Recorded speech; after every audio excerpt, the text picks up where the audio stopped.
Hi, welcome back to LinkAsia.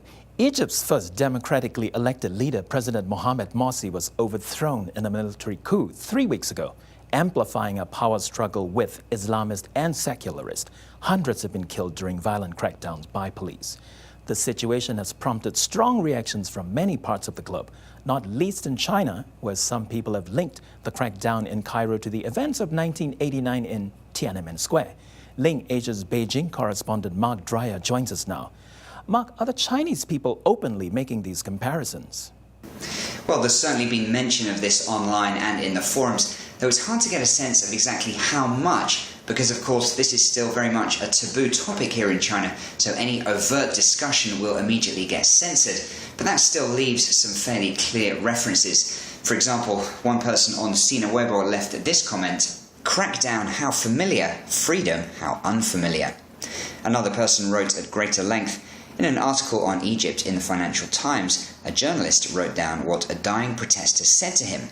"He told me they were being shot at from a plane. They take our planes and our money and use them to shoot us." When I read that sentence, I couldn't help but feel that it actually described China. Elsewhere, there was a lot of talk about the role democracy plays in the world, and while some argued that Egypt's situation wouldn't happen in a multi-party state, several people were critical. This person wrote, "Western-style democracy failed to solve Egypt's problem. How could it solve China's problem? I don't think it would work. As the saying goes, only socialism can save China." While another person commented, "I say we should send those liberals to Egypt to experience the chaos of democracy with military rule, social instability and economic decline. I guess the chaos will probably last a few years. Let those public intellectuals sacrifice their youth for the Egyptian people. I'm not that stupid."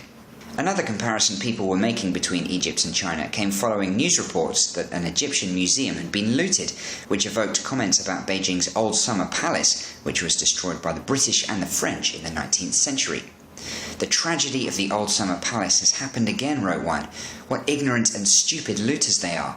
The authorities should be held responsible for this. Western countries who support the new regime should also take responsibility." Another mentioned China's Cultural Revolution, during which many treasures were destroyed, saying ironically, "It seems the damage that the Cultural Revolution did to China was less than the others. How dare you judge others without shame?" While another person on this forum got in a dig at the US. "Where is the world police? The United States is a country that only cares about its own interests." It's been pretty interesting following the reaction, and it remains a pretty hot topic.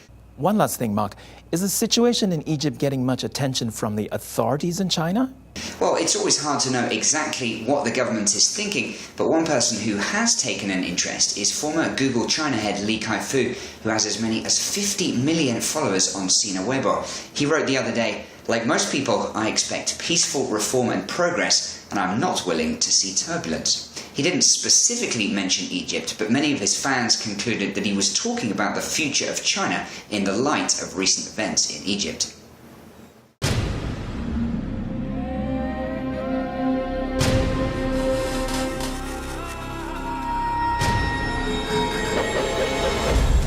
Now on U.S. airwaves, a global channel of uncompromising stories. World news, documentaries, entertainment, and culture. Link TV, connecting you to the world. For more information, visit linktv.org.